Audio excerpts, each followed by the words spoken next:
Hey everyone, मेरा नाम मोहम्मद नदीम है और आप देख रहे हैं मेरा YouTube channel know your car with Mohammad Nadeem. So guys, thank you so much आपने मेरे चैनल पे विजिट किया। एक रिक्वेस्ट है, अगर आप चैनल पे नए हैं तो प्लीज पूरा चैनल विजिट करिए। इसमें आपको काफी सारे इन्फॉर्मेटिव वीडियोस रेगुलरली मिलेंगे जो डे टू डे बेसिस में आपको आपकी व्हीकल के फीचर्स एकदम सिंपल वे में समझने में और उनको यूज करने में हेल्प करेंगे। ये सब फीचर्स देखने के बाद अगर आपको वीडियोस यूजफुल लग रहा है तो अगेन एक रिक्वेस्ट है, प्लीज मेरे चैनल को सब्सक्राइब करिए और वीडियोस को लाइक करिए। तो चलिए गाइस, जैसा कि आपने आज का कैप्शन देखा, आज हम लोग बात करने वाले न्यू इनोवा हाई क्रॉस में टायर प्रेशर मॉनिटरिंग सिस्टम के जो यूनिट्स होते हैं मेजरमेंट के, उसके बारे में। ठीक है, अब ये यूनिट्स तो मैं आपको बताऊंगा। ये यूनिट्स बताने के पहले एक बहुत इंपॉर्टेंट इन्फॉर्मेशन मैं आपको बता देता हूं। जैसा कि काफी लोगों का कॉल्स आता है, मैसेजेस आता है और काफी लोग हमेशा किसी ना किसी को फोन करके पूछते हैं कि मेरी ये वाली गाड़ी में एयर प्रेशर कितना होना चाहिए, मेरी वो वाली गाड़ी में एयर प्रेशर कितना होना चाहिए। ठीक है, तो काफी लोगों को क्या होता है, मतलब बेसिकली नॉर्मली क्या करते हैं हम लोग, पेट्रोल पंप पे गए जहाँ पे हमको हवा भी मिल जाती है, एयर प्रेशर भी मिल जाता है, तो उसको बोल देते हैं आगे 32 दे दो, पीछे 30 दे दो। तो इस तरीके से हम लोग हमारा काम चलाते हैं। बट करेक्ट एयर प्रेशर क्या होता है ये किसी को भी पता नहीं होता है। इस वजह से लोग यहाँ वहाँ सबसे पूछते हैं, ओनर्स मैनुअल पढ़ते हैं। तो इसका एकदम बिल्कुल सिंपल तरीका मैं आपको बता देता हूँ। अगर आपको पता चलना है कि करेक्ट एयर प्रेशर क्या है कोई टायर में, कोई व्हीकल में, तो वो कहाँ से मिलेगा आपको डेटा और वो इन्फॉर्मेशन ईजिली आपको कहाँ मिल जाएगी। सबसे पहले ये इन्फॉर्मेशन मैं आपको बता देता हूँ। ये इन्फॉर्मेशन के बाद जो टायर प्रेशर की सेटिंग के बारे में हम लोग बात करने वाले, अलग अलग यूनिट्स के बारे में बात करने वाले, वो चीज मैं आपको सेटिंग में चेंज करके बता देता हूं। तो चलिए मैं आपको पहले टायर प्रेशर का जो करेक्ट प्रेशर रहना चाहिए, एयर प्रेशर, वो कहां आपको देखने मिल जाएगा वो चीज दिखा देता हूं।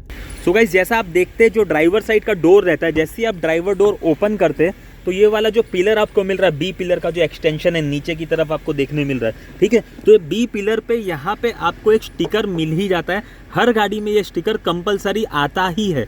तो जब ये स्टिकर आप देखेंगे, इसमें 3 यूनिट लिखा हुआ है। तो जो ऊपर वाला यूनिट है ये किलो पास्कल्स है, जो बीच वाला यूनिट है ये बार है, और जो नीचे वाला यूनिट है ये है आपका PSI। ठीक है, अब बेसिकली अलग अलग कंट्रीज में अलग अलग यूनिट्स यूज होता है। हमारे कंट्री में हम लोग PSI यूज करते हैं, जो नीचे आपको देखने को मिल रहा है 33। सो अगर इनोवा हाई क्रॉस 17 इंच वाला आपका वेरिएंट है, मॉडल है, तो वो सिनेरियो में 17 इंच व्हील का साइज में बता रहा हूँ, तो वो सिनेरियो में आपको यहाँ पे आगे और पीछे अगर लोड कम है तो 33 का एयर प्रेशर मेंटेन रखना है, अगर लोड ज़्यादा है तो आगे 33 और पीछे 36 का एयर प्रेशर मेंटेन करना है। अब ये जो तीनों यूनिट है, PSI, किलो पास्कल्स और बार, इसको कैसे क्या रिलेशन है एक दूसरे से, वो मैं गाड़ी में अंदर बैठ के आपको सेटिंग्स में समझा देता हूँ। ठीक है, सो होप ये वाला आपको स्टिकर क्लियर है। तो अब आपको किसी भी एयर प्रेशर पूछने की ज़रूरत नहीं है, आपको बस आपके व्हीकल का डोर ओपन करना है, ड्राइवर साइड का बी पिलर पे ये स्टिकर देखना, और स्टिकर पे आपको यहाँ पे जो एयर प्रेशर का इंफॉर्मेशन है वो चीज़ मिल जाएगा।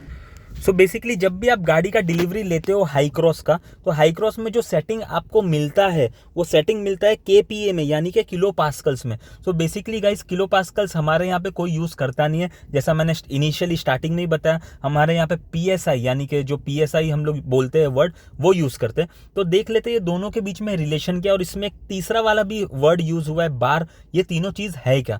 सो गाइस, आपको मैं बता दूं, PSI, बार या KPA, किलो पास्कल्स, ये सारी चीज़ें वन एंड द सेम है। ये एयर प्रेशर यानी कि प्रेशर को मेजर करने का यूनिट है। सो PSI का भी मैं आपको फुल फॉर्म बता देता हूँ। बेसिकली PSI का फुल फॉर्म होता है पाउंड्स पर स्क्वायर इंच, मतलब पाउंड्स का जो प्रेशर 1 स्क्वायर इंच में कितना है उसको हम PSI बोलते हैं, जो उसका एब्रीविएशन था। उसके अलावा KPA को हम बोलते हैं किलो पास्कल्स, और बार भी अगेन एक यूनिट है जिससे हम लोग प्रेशर मेजर कर सकते हैं। सो जैसा कि आपको हमने वापस से डिस्कस कर लिया है कि PSI में हम लोग सेटिंग देखते हैं। अब जो गाड़ी आपको मिलता है शोरूम से वो KPA में मिलता है, तो KPA में आपको कंफ्यूजन हो जाता है कि मेरे गाड़ी का करेक्ट एयर प्रेशर क्या है। तो वो एयर प्रेशर क्या है, कैसे आप सेटिंग KPA को PSI में कर सकते हो, वो चीज़ यहाँ पे मैं आपको चेंज करके बता देता हूँ। तो आपको करना क्या है, लेफ्ट हैंड साइड का जो स्टीयरिंग स्विच है इसे यूज़ करना है, और आपको सेटिंग वाले आइकन में जाना है जो अभी वाइट हो गया। अब जब आप नीचे जाएंगे आपको व्हीकल सेटिंग दिख रहा है। व्हीकल सेटिंग में ये जो टॉगल स्विच है, इसके ओके को लॉन्ग प्रेस करना है। जब आप ओके को लॉन्ग प्रेस करेंगे, पहला ही सेटिंग आपको दिख रहा है, वो मिल रहा है TPWS, यानी कि टायर प्रेशर वार्निंग सिस्टम। अब टायर प्रेशर वार्निंग सिस्टम पे मैं वापस से ओके प्रेस करूंगा। अब इसमें आपको 4-5 सेटिंग देखने को मिल रही है। जो पहला सेटिंग है टायर स्विच सेटिंग, यानी कि आप वाल्व वगैरह चेंज करते हो तो यहाँ पे आपको सेटिंग करना पड़ता है। दूसरा सेटिंग टायर रोटेशन जो वर्कशॉप में आपका होता है एवरी 10,000 किलोमीटर्स पे। तीसरा टायर प्रेशर का सेटिंग है, मतलब आपको कितना रखना है क्या है। और चौथा जो सेटिंग आपको देखने मिल रहा है वो प्रेशर यूनिट सेटिंग है। सो बेसिकली हमारा जो काम है वो प्रेशर यूनिट सेटिंग से ही है, क्योंकि ये सारी चीज़ें ऊपर की जो है वो वर्कशॉप में हो जाती है। तो 4th नंबर पे आपको दिख रहा है pressure unit setting. Pressure unit setting पे मैंने वापस से ओके प्रेस किया। अब जैसे ही ओके प्रेस किया आप देख सकते हो जो 3 यूनिट का मैंने बात किया, केपीए यानी कि किलो पास्कल्स, पीएसआई यानी कि पाउंड्स पर स्क्वायर इंच, और बार, ये तीनों चीज़ें यहाँ पे आ गई। अब ये तीनों सेटिंग तो मैं आपको बता देता हूँ, एकदम सिंपल है। अगर आपको केपीए में रखना है आप केपीए पे जाके ओके कर सकते हो। अगर आपको पीएसआई में रखना है आप पीएसआई में जाके ओके कर सकते हो। अब मैं रिकमेंड करूंगा पीएसआई, क्योंकि हमारे यहाँ पे ज़्यादातर लोग जो है वो पीएसआई ही प्रीफर करते हैं और उसी को ही फॉलो करते हैं, और पेट्रोल पंप्स वगैरह में भी आप जाओगे तो लोग पीएसआई को ही फॉलो करते हैं। अब ये तीनों का मैं एक रिलेशन बता देता हूँ। सेटिंग तो आपने देख लिया, उसके बाद वीडियो को मैं बंद कर दूंगा। सो बेसिकली 1 PSI मतलब PSI का KPA से अगर रिलेशन बताऊं तो 1 PSI is equal to 6.8 KPA।